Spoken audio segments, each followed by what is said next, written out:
January 14, 1946. Somewhere in the ruins of Yokohama.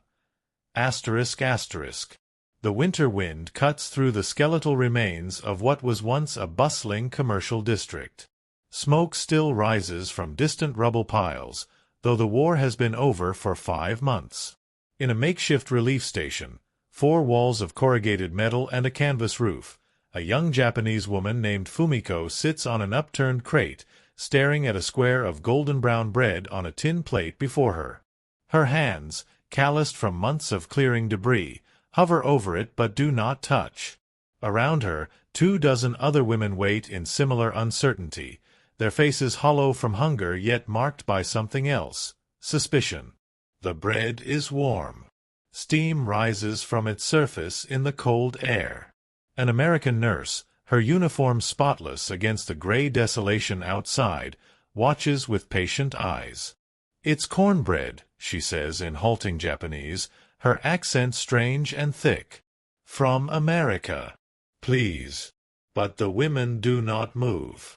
One of them, older, her hair streaked with premature gray, lets out a sound, not quite a laugh, but close.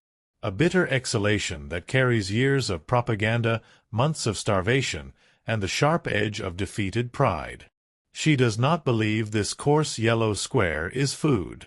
She does not believe Americans understand food at all. For 4 years, Japanese women had been told that America was a nation of waste and vulgarity, of people who ate from tin cans and knew nothing of culture or refinement. They had been taught that Japanese rice, though rationed to near nothingness, represented purity and civilization, while American food was barbaric, tasteless, the cuisine of a mongrel nation without history or soul. Even as their children grew thin and their own stomachs cramped with emptiness, even as the rations dwindled from small portions to smaller to nothing at all, the propaganda had held firm in their minds. Japanese superiority in all things, including the dining table. The emperor's subjects did not need abundance. They had discipline, heritage, the way of the warrior applied to every grain of rice. Quality over quantity. Essence over excess. The American soldiers who would surely invade, they were told, ate garbage and called it sustenance. And now, in the cold reality of defeat, here was proof. This cornbread, this peasant food, coarse and yellow like feed for animals, confirmed everything they had believed. The woman who had laughed looked at it and saw vindication even in her hunger. "This is what the victors eat," she thought. "This is what defeated us, not better soldiers, not better strategy, but sheer crude mass. They drowned us in their vulgarity." But hunger is a force that ideology cannot long withstand. Another woman, younger, perhaps 19, her face still bearing the ghost of prettiness beneath the grime and exhaustion, reaches forward. Her fingers break off a corner of the cornbread. The texture surprises her. It crumbles slightly but holds together, warm and yielding. She brings it to her lips slowly, aware that the others are watching, that this moment carries weight beyond eating. She bites, and her eyes widen. The taste floods her mouth, sweet but not cloying. Rich with butter, though she does not know the American nurse has added extra from the officer's mess. There is salt, perfectly balanced, and beneath it the earthy, almost nutty flavor of the corn itself, ground fine and baked until the edges crisped and the center stayed soft. She chews slowly, swallows, and reaches for another piece. The older woman who laughed watches this. Her stomach, empty for so long that it has become a constant ache rather than acute pain, tightens. She sees the younger woman's face transform, sees the way her shoulders relax slightly, the first relaxation perhaps in months. She sees her take a third piece. And slowly, with the careful dignity of someone who must preserve face even in capitulation, the older woman reaches for her own plate. The cornbread was never meant to be symbolic. In the vast machinery of American occupation and relief, it was simply practical. Corn was abundant. The recipe was simple. It could be baked in large quantities with minimal equipment, and it provided substantial calories and some nutritional value to a starving population. The United States Army's Civil Affairs Division had calculated that they needed to provide at minimum 1,500 calories per day to prevent mass starvation in occupied Japan, and they needed to do it for millions of people across a shattered nation. Wheat flour was valuable and in shorter supply. Rice could not be requisitioned in sufficient quantity from other Asian nations without causing instability. But America had corn. Mountains of corn. The Midwest had produced record harvests during the war years, and the surplus sat in grain elevators from Illinois to Kansas, waiting for purpose. So cornbread it would be, supplemented with powdered milk, with the occasional precious addition of butter or lard, baked in mobile field kitchens and distributed through relief stations in every major city. The planners in Washington had not thought about taste or cultural reception. They had thought about calories and logistics. They had not imagined that this simple food would become a front in a different kind of war, the war of ideas, of perception, of what defeat actually meant. The women in that Yokohama relief station were not unique. Across Japan in those early months of occupation, the same scene repeated in countless variations. Women who had sent their husbands and sons to die for the emperor, who had endured the firebombing of their cities with stoic determination, who had prepared to fight the invasion with bamboo spears if necessary. These women encountered American abundance for the first time in the form of cornbread, and they did not know what to make of it. The propaganda had prepared them for cruelty, perhaps for exploitation, possibly for starvation as the Americans took revenge for Pearl Harbor and Bataan. It had not prepared them for generosity, and especially not for generosity in such quantity. The relief stations did not ration the cornbread carefully, 1 piece per person weighed and measured. They brought out trays of it, dozens of pieces, and when those were gone they brought more. "Eat," the American soldiers and nurses said in broken Japanese. "As much as you want." This was incomprehensible. Even before the war, even in the prosperous years of the 1920s, Japanese meals had been carefully portioned, elegant in their minimalism. Rice served in small bowls, measured precisely. Pickles cut thin. Fish portioned to the gram. The aesthetic of Japanese dining was built on restraint, on appreciation of scarcity transformed into art. And now here were the Americans, the supposed barbarians, offering unlimited bread as though calories were meaningless, as though abundance itself was the point. Fumiko, the young woman who had first taken the cornbread, returned to the relief station 3 days later. The American nurse recognized her, smiled, waved her in. This time Fumiko brought her daughter, a girl of 7 with enormous eyes and stick-thin arms. The girl stared at the cornbread with the wariness of someone who has learned not to trust promises of food. "It's good," Fumiko told her in Japanese. "Try it." The girl took a piece, bit into it, and something in her face broke. Not her expression exactly, but something behind it, some wall of defensive hunger that could no longer hold. She ate 3 pieces quickly, barely chewing, and then a 4th more slowly. The American nurse watched and said nothing. She had seen this pattern before.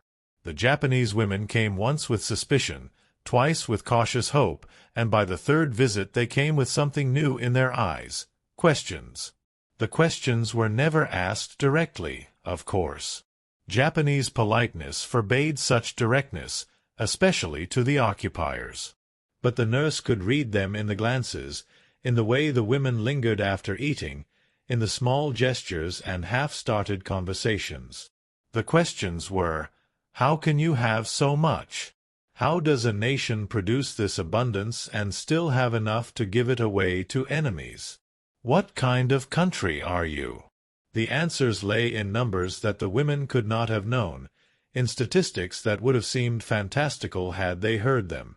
During the war years, American agricultural production had reached levels unprecedented in human history.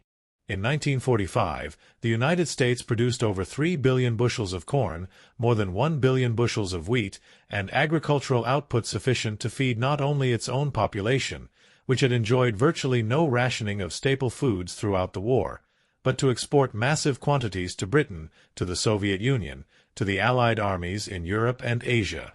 American factory farms in Iowa produced more food per acre than Japanese farmers could imagine. American mechanization meant that one farmer with a tractor and a combine harvester could work land that would require 50 laborers in Japan. American infrastructure, railroads, highways, refrigerated trucks, meant that produce from California could reach New York still fresh, that grain from Kansas could flow to ports in Louisiana without significant loss. The United States had fought a two-front global war, had built the largest navy and air force in history, had manufactured tanks and ships and aircraft in numbers that staggered the imagination, and yet civilian food consumption had actually increased during the war years. American children in 1945 were taller and healthier than American children in 1940. This was the reality that the propaganda had never mentioned, could never have mentioned, because it undermined the entire premise of Japanese sacrifice, the idea that scarcity built strength, that deprivation forged superior spirit, that Japan's poverty relative to America was actually evidence of Japan's virtue. The older woman who had laughed, whose name was Keiko and who had lost her husband at Guadalcanal and her eldest son in the Philippines, came back to the relief station after a week. She did not come for food this time, or not only for food. She came with questions, hesitant and indirect, posed to the American nurse through a Japanese interpreter, a young man who had studied English before the war and now worked for the occupation authorities. "In America," Keiko asked, "do people eat this bread? Or is it only for us?" The interpreter translated. The nurse smiled, understanding the weight behind the question. "We eat cornbread all the time," she said. "It's very common, especially in the South. My grandmother made it every Sunday. We'd have it with butter and honey, or with beans, or just by itself. It's comfort food." The interpreter struggled with comfort food. There was no direct translation for the concept. He settled on explaining that it was food that made people feel safe and happy, food connected to home and family. Keiko listened to this translation in silence. Then she asked, "But you have other food also? You have rice? You have meat?" "Yes," the nurse said simply. "We have a lot of everything." This confirmation landed with weight. Keiko had suspected it, of course. The evidence was everywhere. In the quality of the American uniforms, in the casual way soldiers gave chocolate to children, in the trucks that delivered supplies in endless procession. But hearing it stated plainly, without apology or embarrassment, forced a reckoning. She had believed, had needed to believe, that the suffering of wartime Japan was universal, that Americans too went hungry, that their soldiers fought on half rations and their civilians endured noble sacrifice. The alternative, that America had fought the war from a position of such abundance that it barely noticed the resource drain, was too large to comfortably fit in her mind. It meant the sacrifice had been for nothing. It meant the propaganda had been lies. It meant her husband and son had died in a war that was lost before it began, not through lack of courage but through simple arithmetic of production. But the cornbread itself began to work against these bitter thoughts. Keiko found herself returning to the relief station not daily but regularly, and she found herself looking forward to it. The bread was not just sustenance, though her body desperately needed the calories. It was something else, a small pleasure in a world that had become devoid of pleasure. The sweetness of it, the way it crumbled on her tongue, the warmth of it on cold days. She began to notice variations. Some days the cornbread was denser, almost cake-like. Other days it was lighter, almost fluffy.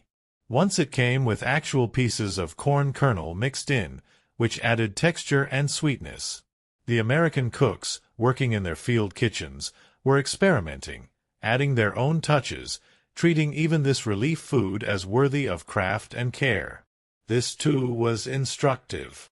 In the final years of the war, Japanese military rations had dwindled to a few rice balls, often moldy, sometimes padded with sawdust to increase bulk.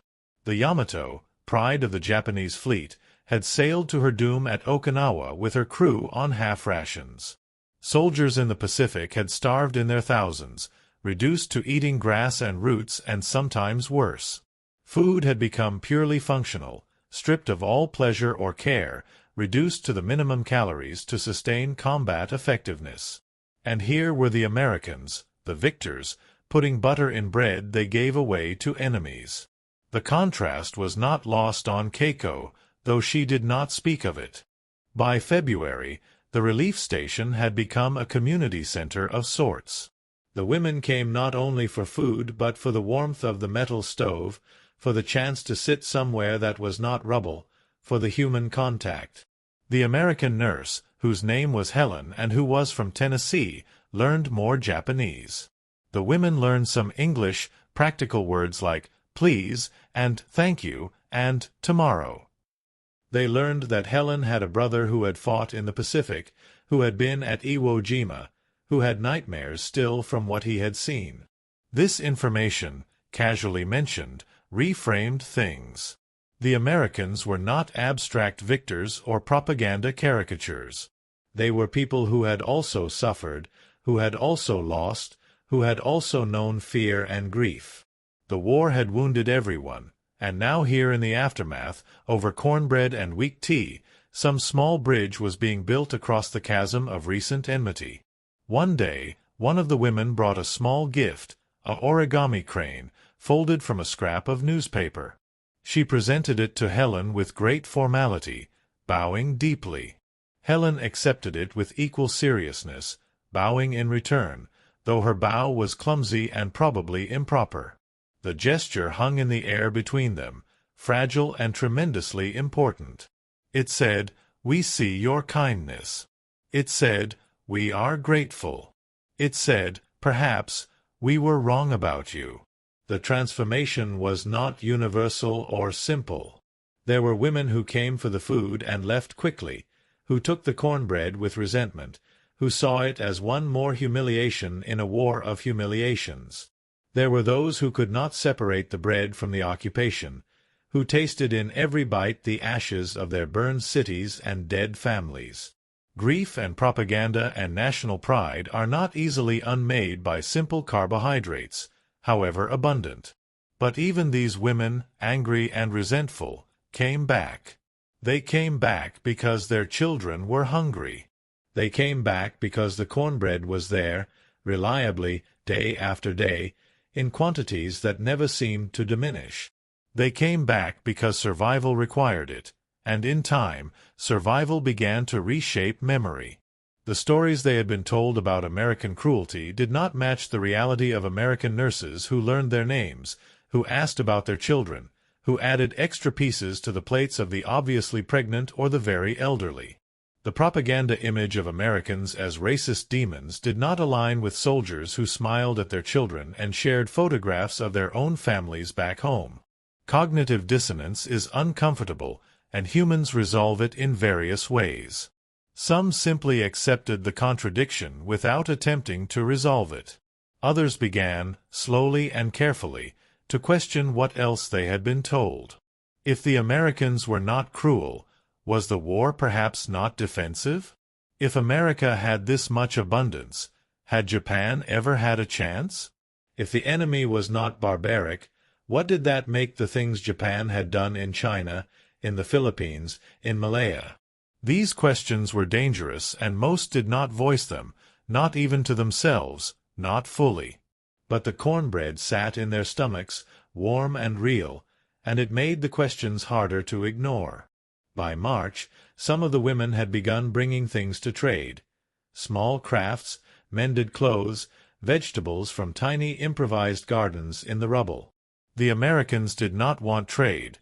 They continued to give the food freely. But the women needed to trade, needed to preserve some dignity, some sense of exchange rather than charity. Helen understood this instinctively and began accepting the gifts, praising them, displaying the origami and rough pottery on a shelf in the relief station. This transformation from recipients to participants, however small, mattered psychologically. The women were not just mouths to feed but people with skills and value, capable of contribution. The relief station became a place where Japanese culture and American abundance met and negotiated new terms. The cornbread was the medium of this negotiation, not Japanese rice, which would have implied America was meeting Japan on its own terms, and not purely American wheat bread, which would have been too alien. Corn was a middle ground, native to America but not unknown in Japan, humble but nourishing, simple enough to accept but good enough to desire. The symbolic weight of the cornbread grew heavier with time. In April, when the cherry blossoms bloomed over the ruins of Yokohama in a display of almost offensive beauty, Helen brought out a special batch of cornbread made with honey and dried cherries that someone had sent from the States. The women who gathered that day, and there were now over 50 regular attendees, tasted this variation and something in the room shifted. The bread had become not just sustenance but a sign of care, of attention, of someone somewhere thinking that even enemy women deserved a small pleasure. The cherry flavor echoed the blossoms outside, a connection between Japanese beauty and American generosity that felt almost poetic. One woman, a schoolteacher named Yuki who had lost her voice to smoke inhalation during the firebombing of Tokyo, wrote on a scrap of paper, "This tastes like spring." Helen posted the paper on her shelf next to the origami cranes. It stayed there for the remainder of her posting, a small testament to transformation. The war had been about ideology, about the Greater East Asia co-prosperity sphere versus Western imperialism, about racial superiority and manifest destiny, about empire and resistance. The peace, in this small corner of Yokohama, was about cornbread and cherry blossoms. The peace was smaller and stranger and more human than the war had been. The official records of the occupation note the caloric intake, the logistical challenges, the success of the feeding programs in preventing mass starvation and potential unrest. They record tonnage of grain shipped, numbers of relief stations established, efficiency metrics of distribution networks. What they do not record is the moment when Keiko, the woman who had first laughed at the cornbread, brought her grandson to the relief station in May. The boy was 4 years old and had never known abundance, had grown up in a world of rations and deprivation and air raids. Helen gave him a piece of cornbread and he ate it quickly, then looked up with confusion. "There's more?" he asked in Japanese.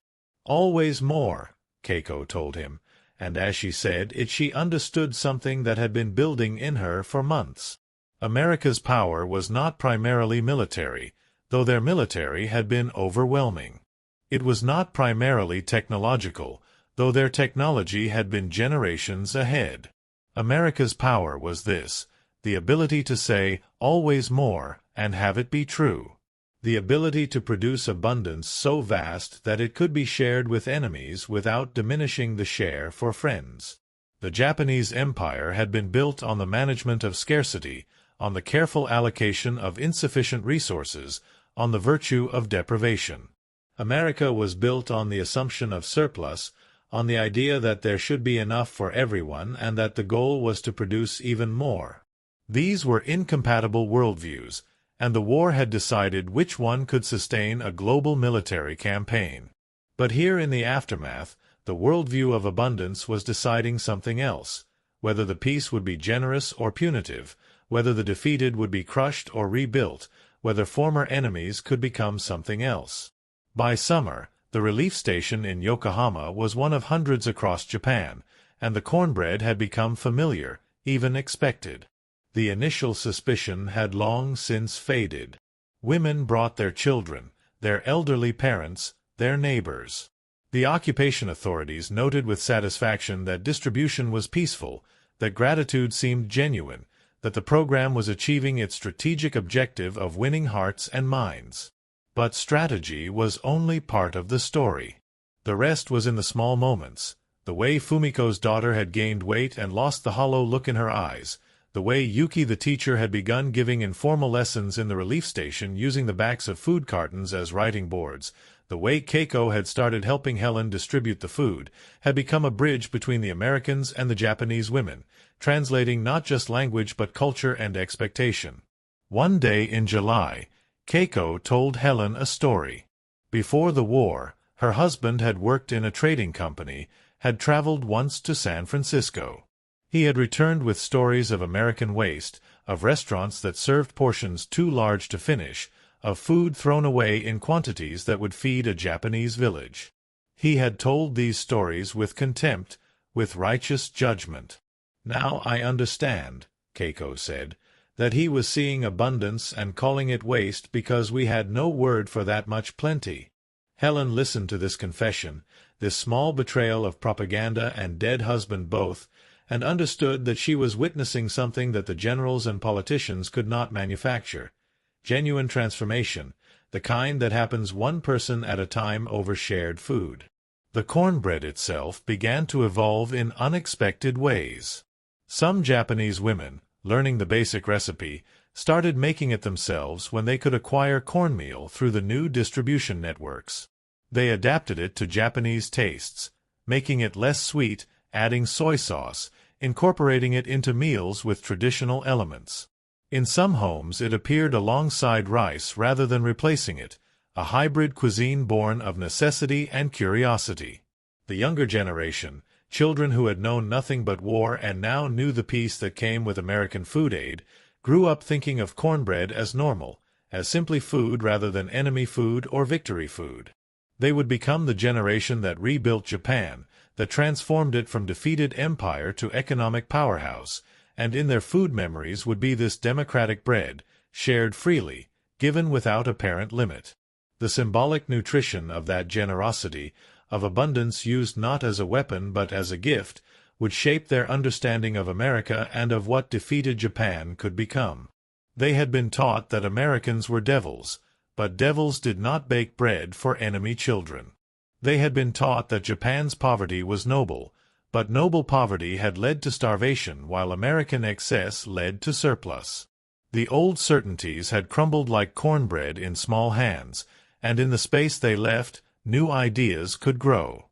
Historians would later debate the effectiveness of the occupation's various programs, the constitutional reforms, the land redistribution, the educational restructuring, the purge of militarists from public life.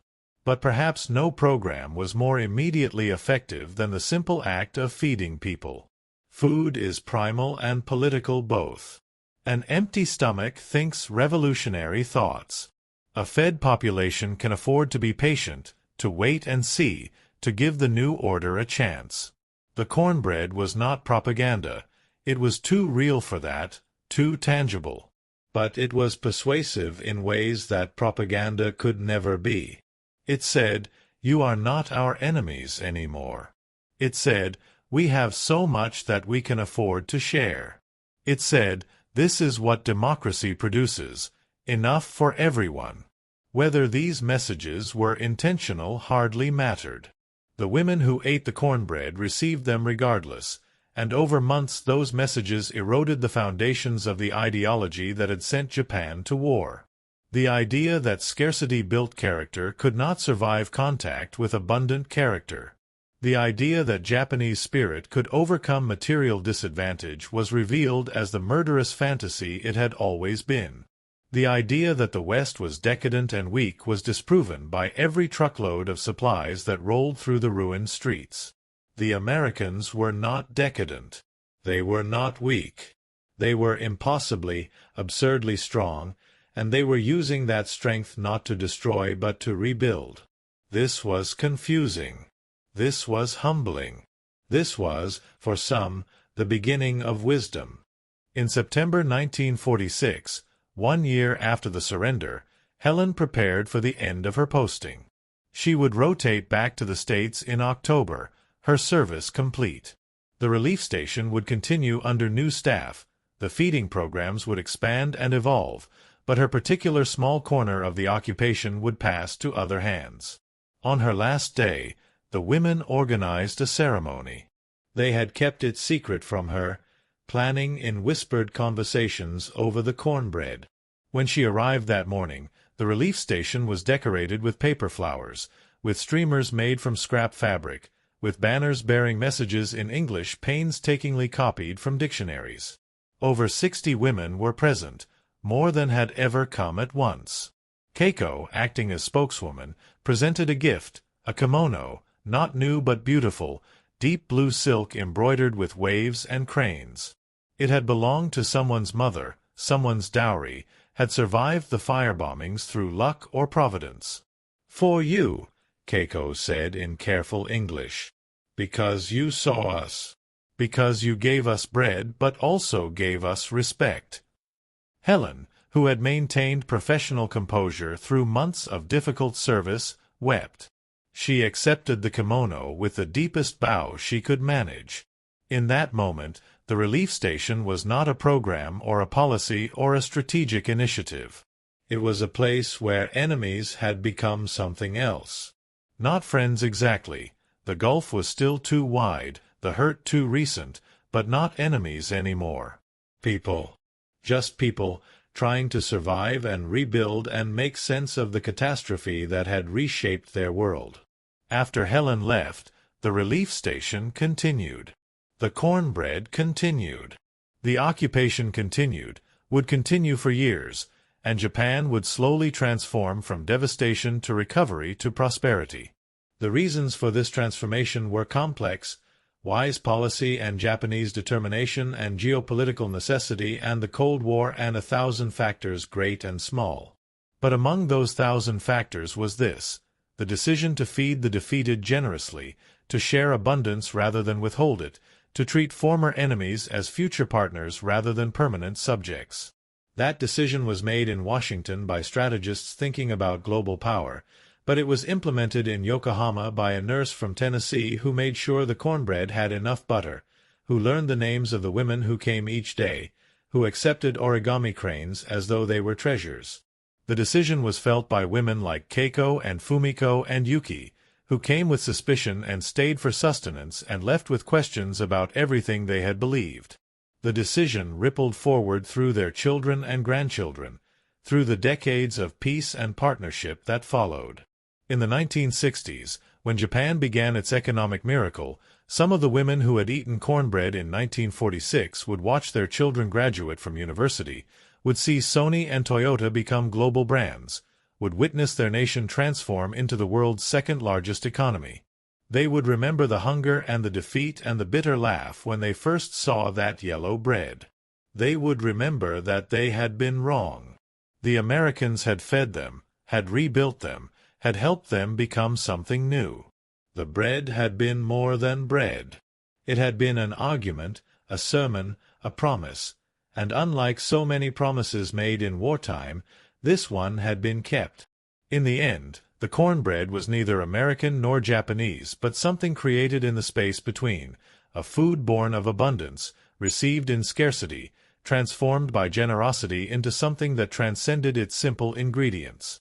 It was corn and meal and butter and salt, but it was also proof that enemies can be changed, that power can be benevolent, that the nation which wins the war can choose to win the peace. The women who first laughed at that coarse yellow bread learned what it meant to be wrong in a way that saved rather than damned them. They learned that abundance is not waste, that generosity is not weakness, that the strong can afford to feed the defeated. They learned that American democracy produced not just weapons and soldiers but surplus, economic, agricultural, ideological surplus that could be exported and shared. They learned that a nation confident in its system does not need to starve its enemies into submission because it believes those enemies can be transformed into partners. These were lessons taught without lectures, absorbed through taste and texture and the simple fact of enough. The bread broke in their hands, and they ate it, and it nourished their bodies, and slowly, carefully, it nourished new thoughts. The propaganda had said the Americans would be cruel.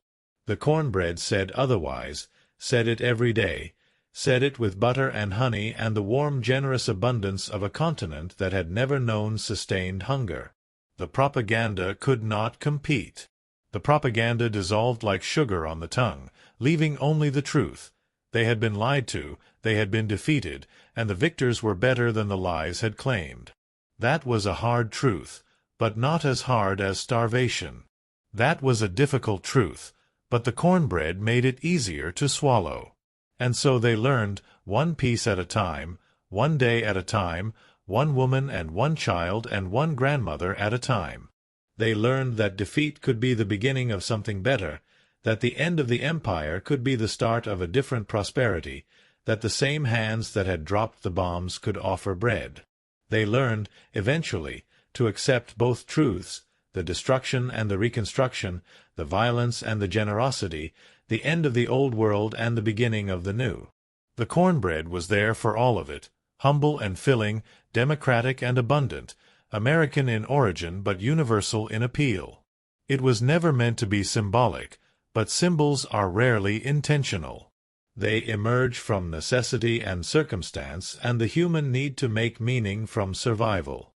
The cornbread became the symbol of what peace could mean when the victor chose mercy over revenge, when abundance chose sharing over hoarding, when the future chose learning over repeating. It was just bread, but it was never just bread. It was the taste of a new world being born in the ruins of the old, and it was good.